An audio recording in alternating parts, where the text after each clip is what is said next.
6 ways to avoid being relocated into a FEMA camp. Now, you might want to share this with everyone because we're probably going to need to know this information very soon. Number 1, be prepared enough to not need to seek out resources. This is definitely the best advice I can give you. Most people going to FEMA are seeking them out for basic supplies and probably did not prepare enough in advance for the disaster or emergency.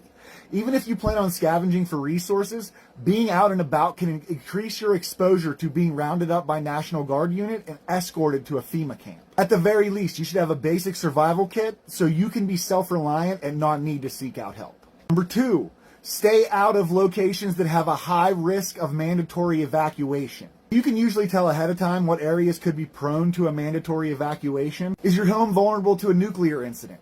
Is it in an urban area or near a military base that could be targeted by attacks? All of these are examples of where a mandatory evacuation could be put in place. So knowing your risk of these threats can help you see the potential for evacuations. Mandatory evacuation areas usually spawn FEMA camps just outside the evacuation area to house all the evacuees.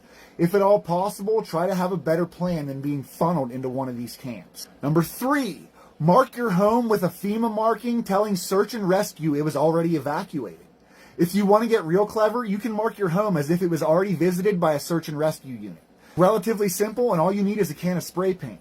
Pair this marking with good light and noise discipline, and your home could be skipped over easily by anyone enforcing a mandatory evacuation.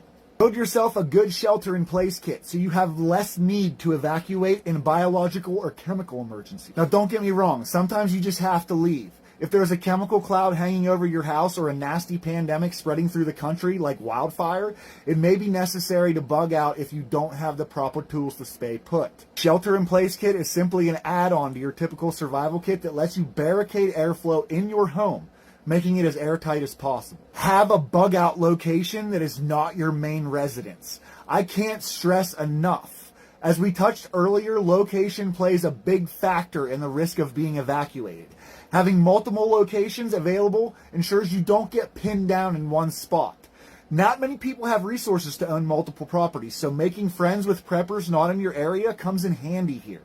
If you don't have any prepper friends that live far enough away, try helping a few non-prepper friends become preppers. Last but not least, stay informed. Know what's going on before a roundup occurs. Information is always key. Communication is passing the information back and forth. While news sources on TV and the radio can be managed and censored, amateur radio cannot.